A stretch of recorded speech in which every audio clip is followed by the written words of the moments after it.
आज हम माइक्रोबायोलॉजी का बहुत ही इम्पोर्टेंट टॉपिक पढ़ने वाले हैं जिसका नाम है इम्यूनोग्लोबिन, जिसको आप एंटीबॉडी भी बोल सकते हो। मेरा नाम है अमित और आज हम एमसीक्यू क्वेश्चंस प्रैक्टिस करेंगे इम्यूनोग्लोबिन्स के, जो भी पेपर में आज तक क्वेश्चन आए हैं उन सभी की। चलिए देखते हैं इम्यूनोग्लोबिन्स क्या होती है। इम्यूनोग्लोबिन्स ऐसी इम्यूनोप्रोटीन्स हैं जो आपकी बॉडी के द्वारा बनाई जाती हैं, जिनको आप एंटीबॉडी बोलते हो। और ये प्रोटीन्स जो हैं, इम्यूनो प्रोटीन्स जो हैं, ये बेसिकली कब बनेगी? जब आपके शरीर में बाहर से कोई एंटीजन आएगा। जनरली या तो आपकी बॉडी में पहले से ही प्रेजेंट होती है, या आपका शरीर तब बनाएगा जब आपके शरीर में बाहर से एंटीजन आएंगे। और जब आपके शरीर में बाहर से एंटीजन आते हैं, जैसे बैक्टीरिया, वायरस, फंगी, अलगी, जो भी हैं, प्रोटोजोआ, वो सभी जैसे ही आपकी बॉडी में आएंगे, बॉडी उसके खिलाफ क्या बनाएगी? एंटीबॉडी बनाएगी। ये जो जर्नल एक एंटीबॉडी का स्ट्रक्चर है, वाई शेप स्ट्रक्चर होता है। ठीक है, इसमें दो रीजन होते हैं, कांस्टेंट रीजन और वेरिएबल रीजन। वेरिएबल रीजन के ऊपर ही वो साइट्स होती है जहाँ पे एंटीजन एंटीबॉडी बाइंडिंग साइट है।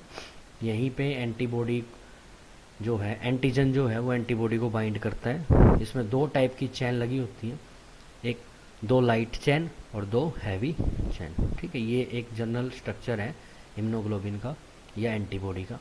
ये इम्यूनोग्लोबिन जिनके द्वारा प्रोड्यूस की जाती है, उन सेल्स को बोलते हैं, जिन सेल्स के द्वारा प्रोड्यूस की जाएंगी उन सेल्स को बोलते हैं प्लाज्मा सेल। बहुत ही अच्छा क्वेश्चन है कि एंटीबॉडी किसके द्वारा प्रोड्यूस की जाती है, किस टाइप की सेल्स से, तो प्लाज्मा सेल्स लिखा रहता है आंसर में। सब कंफ्यूज होते हैं। एक्चुअल बी लिम्फोसाइट्स का ही फर्दर मॉडिफिकेशन हो जाता है और आप इनको बोलते हो प्लाज्मा सेल्स। और यही प्लाज्मा सेल्स आपके एंटीबॉडी इम्यूनोग्लोबिन प्रोड्यूस करती हैं। एंटीबॉडी बेसिकली इम्यूनोग्लोबिन को ही बोलते हैं। वाई शेप स्ट्रक्चर्स होते हैं, इम्यून सिस्टम के लिए जिम्मेदार, इम्यूनिटी प्रोवाइड करती है, हमें पैथोजन जो भी बैक्टीरिया, वायरस है, उनसे बचाती है। ठीक है, उनको किल करती है। चलिए, बार बार एग्जाम में ये जो क्वेश्चन आया है इसको हम डील करेंगे। Immunoglobulin that transfer from mother to foetus, एक अकेली ऐसी इम्यूनोग्लोबिन जो माँ से बच्चे में प्लेसेंटा के द्वारा ट्रांसफर होती है। Transfer from mother to foetus by placenta, इसको ये भी लिखो बाय प्लेसेंटा। प्लेसेंटा के द्वारा माँ से बच्चे में जो इम्यूनोग्लोबिन ट्रांसफर होती है, जो एंटीबॉडी ट्रांसफर होती है, उसका क्या नाम है? IgM-AE। जो भी आपको आंसर लग रहा है, आप आंसर को जरूर जो है कमेंट बॉक्स में लिखा करो। ठीक है, तो आपको क्या लग रहा है आंसर? जो भी आपको आंसर लग रहा है उसको आप कमेंट बॉक्स में लिखो। चलिए मैं बता देता हूँ इसका राइट आंसर। इम्यूनोग्लोबिन जो माँ से बच्चे में ट्रांसफर होती है उसको बोलते हैं इम्यूनोग्लोबिन जी। माँ से बच्चे में जो इम्यूनोग्लोबिन ट्रांसफर होगी उसको बोलेंगे इम्यूनोग्लोबिन जी। चलिए, इसमें दो जी आ रहे हैं, कैपिटल जी और स्मॉल जी। ट्रिक है याद करने की, जिसमें एक ही ऐसा इम्यूनोग्लोबिन है जिसमें दो जी आएंगे, एक स्मॉल और कैपिटल। तो capital G is for mother और स्मॉल जी फॉर फीटस। तो मदर टू फीटस में जाएगी IgG। नेक्स्ट और भी टाइप की इम्यूनोग्लोबिन्स हैं, उन सब की बताइए। इन सभी इम्यूनोग्लोबिन को याद करने की ट्रिक है गेम्ड। ठीक है, GAMED, गेम्ड। और गेम्ड के अकॉर्डिंग आप इन सभी इम्यूनोग्लोबिन को याद कर सकते हो। ठीक है, जैसे IgG जो मैंने बता दिया, जो क्रॉस करती है प्लेसेंटा को। IgA होती है जो मिल्क के अंदर मिलती है। IgM और भी बहुत सारे फंक्शन हैं इनके, लेकिन एक एक पॉइंट लिखा हुआ। Early response in infection, infection होगा तो सबसे पहले IgM आएगी। E for allergic reactions, allergy E की साउंड आ रही है, एलर्जी और ई एक जैसी साउंड आ रही है, तो ये मिलेगी आपको एलर्जिक रिएक्शंस में, हाइपर सेंसिटिविटी रिएक्शंस में, वो भी फर्स्ट नंबर। और IDD ये IgG की तरह ही काम करेगी, मतलब इम्यूनिटी ही प्रोवाइड करेगी जैसे इम्यूनोग्लोबिन जी प्रोवाइड करेगी। उसके लिए कोई स्पेशल पॉइंट नहीं है, इसलिए इसको लिख दिया। चलो, ये 5 टाइप की इम्यूनोग्लोबिन आपकी बॉडी में मिलती है। गेम्ड से याद हो जाना चाहिए कौन कौन सी होती है। सेकंड क्वेश्चन है, following are the type of in immunoglobulin except, इनमें से कौन सी इम्यूनोग्लोबिन की टाइप नहीं है? जैसा कि मैं बता चुका हूँ, GAMED होता है, इसके अलावा कोई नहीं है। तो G भी है, M भी है, I नहीं है, और E मान लो इसको E है, कुछ भी अदर वन। तो ये जो I है ये नहीं होती। ठीक है, तो I नाम से कोई इम्यूनोग्लोबिन नहीं होती। तो बाकी तो आपको बताई दी मैंने sorry, IgG, AMED। Next question, immunoglobulin with largest immunoglobulin with largest molecular weight, weight में, वजन में अगर आप देखोगे तो कौन सी इम्यूनोग्लोबिन सबसे ज़्यादा वजन की आपको देखने को मिलेगी, तो उसका आंसर है आईजीएम। आईजीएम आपके शरीर में सबसे ज़्यादा बड़ी देखने को मिलती है, लार्ज इन साइज देखने को मिलेगी। इन सब का मोलिकुलर वेट लिखा हो मोस्टली जो क्वेश्चन एग्जाम में आता है। आईजीएम का सबसे ज़्यादा 9 लाख है, ठीक है। ई का 1,90,000, 1,60,000, 1,50,000, अलग अलग का मैंने सबका वेट नॉर्मली आपको बता दिया, ठीक है। सबसे ज़्यादा होता है आईजीएम का 9 लाख। नेक्स्ट क्वेश्चन है immunoglobulin that present in milk, तो मिल्क के अंदर कौन सी इम्यूनोग्लोबिन होती है, आईजीजी, ए, एम, ई। तो आपको बता दो जितने भी आपकी बॉडी के सिक्रीशंस हैं उन सभी के अंदर आपको आईजीए इम्यूनोग्लोबिन मिलेगी। याद रखने की ट्रिक है A for all, A for all, all secretion, जितने भी आपकी बॉडी के सिक्रीशंस हैं उन सभी सिक्रीशंस के अंदर आपको आईजीए मिलेगी।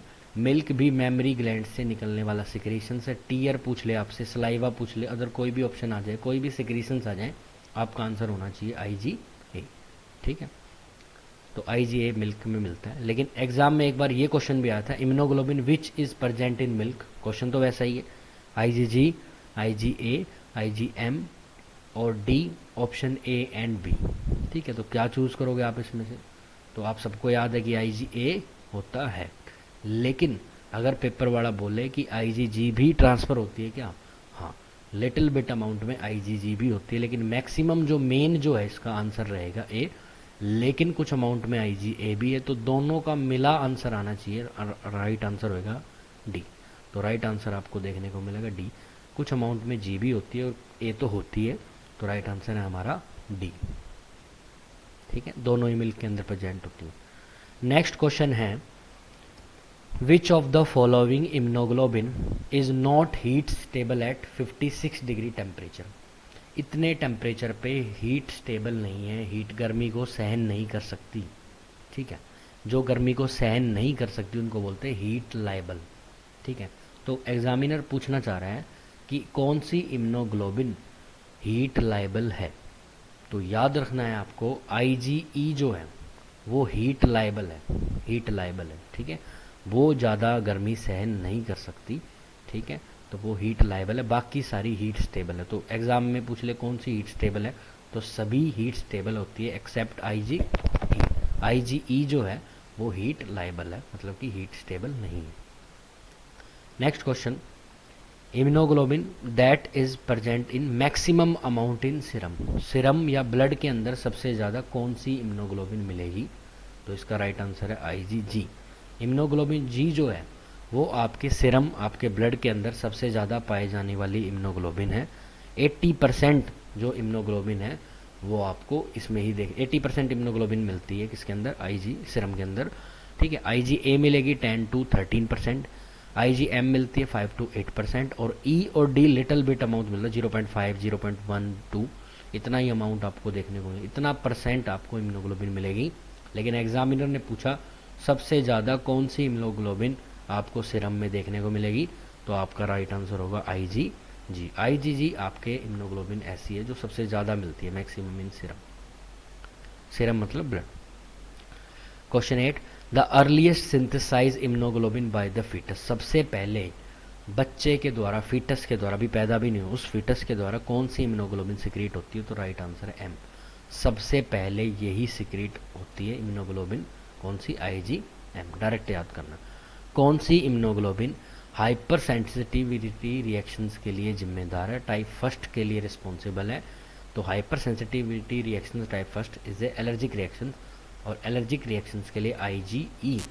तो आईजीई फॉर एलर्जी, साउंड एक जैसा आ रहा, थोड़ा सा आपको सोचना पड़ेगा, एलर्जी ई, और हाइपर सेंसिटिविटी रिएक्शंस में यही काम आती है, और मास सेल्स के साथ रिएक्शंस करके ये वहाँ पे हाइपर सेंसिटिविटी रिएक्शंस कोज करती है, तो राइट आंसर है ई।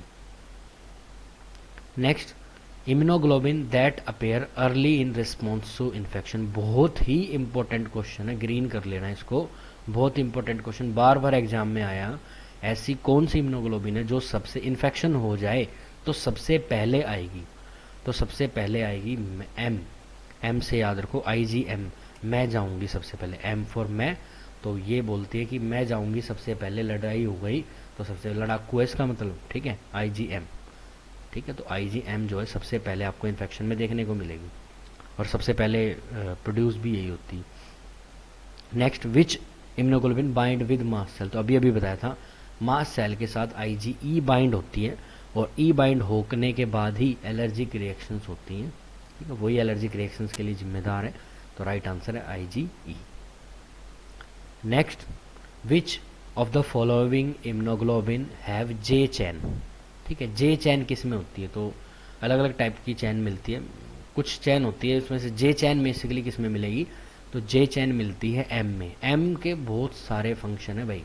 M का फंक्शन था सबसे पहले आएगी, सबसे पहले प्रोड्यूस हो रही है, रिएक्शन सबसे पहले कर रही है, J चैन भी इसी के अंदर प्रेजेंट है। ठीक है, बहुत सारे काम कर रही है, सबसे मोलिकुलर वेट भी सबसे ज़्यादा M का ही है, बहुत सारे काम। Which of the following immunoglobulin is present in pentamer form, 5 के फॉर्मेट में मिलेगी, पेंटामर में मिलेगी, वो भी IgM ही होती है। तो पेंटामर भी है, J चैन भी प्रेजेंट है। ठीक है, सबसे पहले रिएक्शंस में पार्टिसिपेट करती है, इन्फेक्शन में भी सबसे पहले आएगी, बॉडी के द्वारा भी, फीटस के द्वारा भी सबसे पहले प्रोड्यूस की जाएगी, सभी का काम है।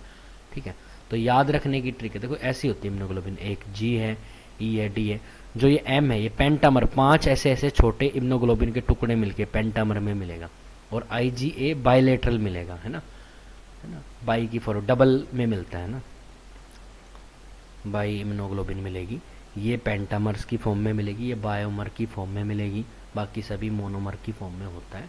एग्जाम में पूछ ले तो आपको पता होना चाहिए, राइट आंसर है। याद करने की ट्रिक, MJ5, माइकल जैक्सन के 5 डांसर जैसे थे, MJ5 का ग्रुप चलता था डांसिंग में, वैसे आपको याद रखना MJ5। MJ5 मतलब जो IgM है उसमें J चैन होती है और 5 मतलब पेंटामर की फॉर्म में मिलेगी, 5 होते हैं ना पेंटामर। हाँ भाई, next question, congenital infection is best diagnosed bye, तो कंजेनाइटल इन्फेक्शन किससे पता चलेगा, तो सबसे पहले जो प्रोड्यूस होगी उसी से पता चलेगा। IgM जो है वो सबसे पहले बन रही है, तो वो इन्फेक्शन को बताने के लिए भी जिम्मेदार है, तो IgM आंसर रहेगा इसका। ठीक है, ये थी हमारी एक छोटी सी वीडियो। ठीक है, 12, 13, 15 मिनट की जो भी बनी होगी, 13 मिनट की बन जाएगी। अगर आपको इम्यूनोग्लोबिन की ये वीडियो हमारी अच्छी लगी, यहाँ तक अगर आपने हमारी वीडियो देखी है, तो बहुत बहुत धन्यवाद आपका यहाँ तक देखने के लिए। ठीक है, अगर आप इसकी PDF चाहते हो तो इसकी PDF आपको व्हाट्सअप इस नंबर पे अवेलेबल हो जाएगी। ठीक है, और नर्सिंग स्टडी चैनल जो हमारा है उसको आप सब्सक्राइब करें, दूसरों के पास शेयर करें। Thank you very much.